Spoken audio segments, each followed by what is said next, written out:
Today we're going to talk about what the coming weeks are going to look like at US ports and on American shelves and why it's far worse than we think. And I've got two interviews. I speak with the New York Attorney General Letitia James about a new lawsuit against the Trump administration and North Carolina Supreme Court Justice Allison Riggs about her win finally being certified 6 months after Election Day. I'm Brian Tyler Cohen and you're watching No Lie.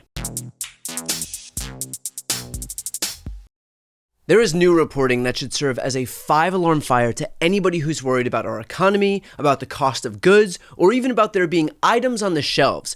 For the first time since the pandemic, there are literally zero ships, heading from China to California's top ports.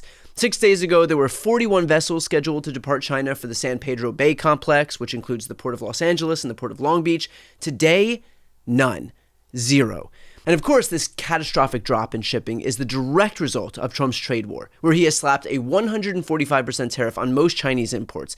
Now, let me remind you that this is the same Donald Trump who promised that he'd make incredible deals with China. The guy who said, and I quote, "Trade wars are good and easy to win." The guy who swore up and down that he would bring manufacturing back to America and reduce our trade deficit. None of that happened. None of it's materialized. Instead, we are seeing a collapse in trade that port officials say is worse than what we experienced during COVID.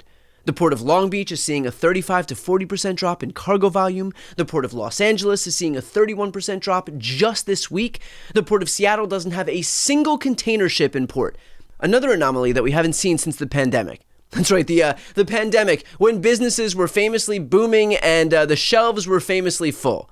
This isn't some abstract economic data point. This is going to hit Americans directly in their wallets and on their store shelves.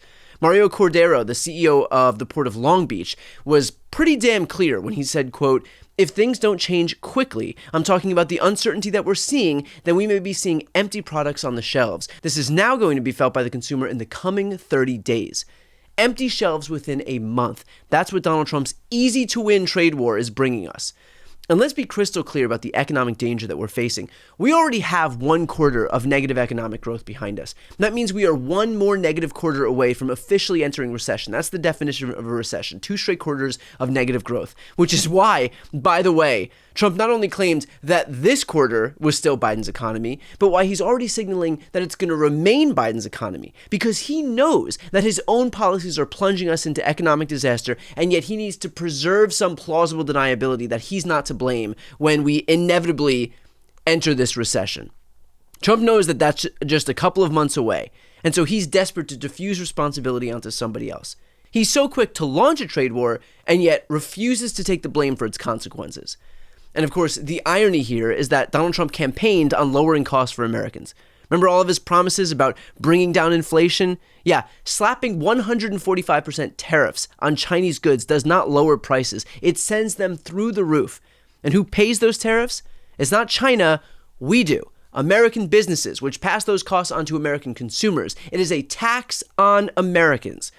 And so now, Trump is suggesting that he might lower the tariff to 80% in his desperation to fix some of what he plunged us into, as if lowering them to 80% is some kind of generous concession here.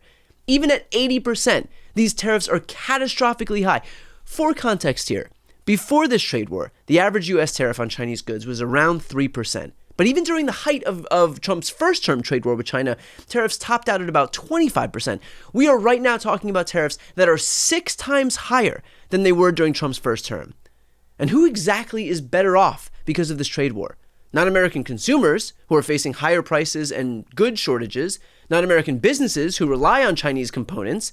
Not American workers, especially those in shipping and transportation and retail, who are seeing their jobs threatened by this artificial crisis, this voluntary crisis. Not even American manufacturers, because guess what? You can't just create complex supply chains overnight. It takes years in some instances. The brutal reality here is that this trade war is a lose-lose proposition. I've said it before, there are no winners in a trade war. It is economic self-harm disguised by Donald Trump as toughness. And this is a prime example of his fake populism, actions that he claims are to help ordinary Americans, but actually hurt them while he takes credit for being tough. In the coming weeks, when you see those empty shelves or notice prices jumping even higher, just remember, this was not inevitable. This wasn't necessary. This was a choice, a reckless, ill-conceived choice by an administration, by one man, that apparently learns nothing from his first disastrous attempt at trade warfare. But Trump doesn't care about the consequences for ordinary people. He doesn't care about the real economy. He cares about looking tough, about creating crises that he can then pretend to solve, and then distracting everybody from his failures with splashy headlines about how great he is. So while Donald Trump tweets about how amazing his trade war is going, real Americans are going to feel the pain of his policies, and that pain, again, is completely unnecessary. A self-inflicted wound on an economy that was at record highs from the previous administration. All Trump had to do was literally nothing. Go golf. But he decided to break the economy so that he could feel important. And yet it's the rest of us who have to literally and figuratively pay the price. There was concern a few months back that Donald Trump had given a heads up to, before his announcement as it relates to tariffs, that announcement was going to be handed down, and that resulted in some accusations of insider trading. We, of course, know that Donald Trump's Department of Justice, that Donald Trump's FBI, his SEC, isn't going to investigate possible crimes committed by Donald Trump or any Republicans. But as this kind of relates to the stock market, is that something that your office might have jurisdiction in? Is it something that your office is looking into? So as you know, Brian, we have jurisdiction over the Martin Act. And so we investigate market manipulations and we basically police Wall Street. And so this is an area that we are looking into.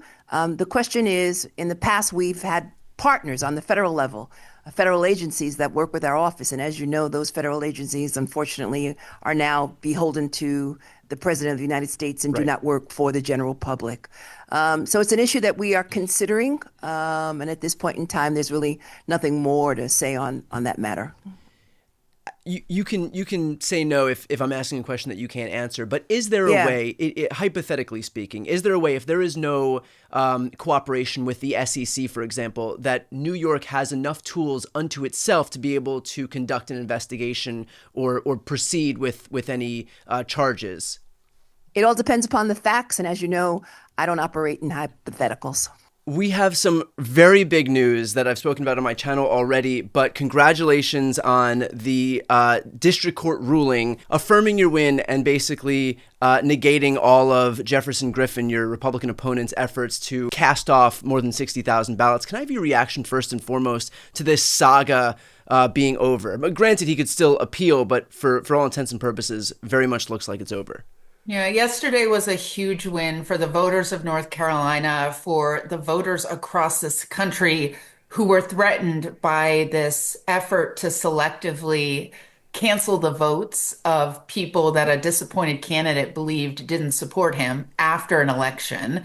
It was rewarding to have the federal judge agree with all of our federal constitutional arguments, but today I celebrate the people of North Carolina who stood hand in hand with me for the last 6 months and said, democracy's not going to die here, not on our watch. What do you make of the fact that this was a Trump-appointed judge who handed down this very definitive ruling? It's a great reminder that judges can put politics aside, put people and their duty to uphold the Constitution above party. It's what I've been doing on the bench for the last 2.5 years. It's what judges from all political stripes did after the 2020 election, when there was an attempt to overturn that presidential election. This is what people deserve from judges.